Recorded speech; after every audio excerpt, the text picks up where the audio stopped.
de quoi s'agit-il? D'abord, les entreprises sont de plus en plus dans une dématérialisation des flux, que ce soit des flux fiscaux, EDI TVA, EDI TDFC, que ce soit des processus de travail, la gestion des factures d'achat ou la dématérialisation des factures. Les RH et le social sont restés un petit peu à l'écart de ces processus et le cadre réglementaire soutenu par la loi travail, la loi El Khomri, qui a été publiée cet été 2016, vient faciliter l'adoption par les entreprises de la dématérialisation des documents RH.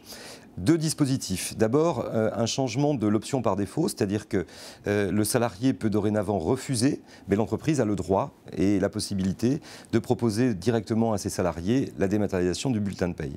Ensuite, la création du compte personnel d'activité. On trouvera aussi dans le CPA une possibilité pour l'actif, pour le salarié, de consulter son bulletin de paye dématérialisé. Donc ce niveau dispositif favorise ou encourage l'adoption par les entreprises de la dématérialisation du bulletin de paye, avec des bénéfices qui sont à la fois pour l'employeur, à la fois pour le salarié.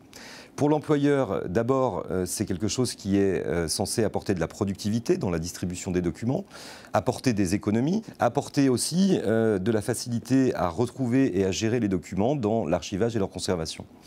Du point de vue du salarié, c'est une facilitation d'accès à ces documents sur un coffre-fort personnel dans lequel il pourra aussi stocker d'autres documents et dans un temps de conservation qui est illimité et sur un compte qui lui reste accessible. Bien sûr, derrière tout ça, il y a des normes et de la sécurité avec des entreprises qui sont en lien avec la Caisse des dépôts, avec des notions de respect de normes d'archivage à caractère probatoire ou probant.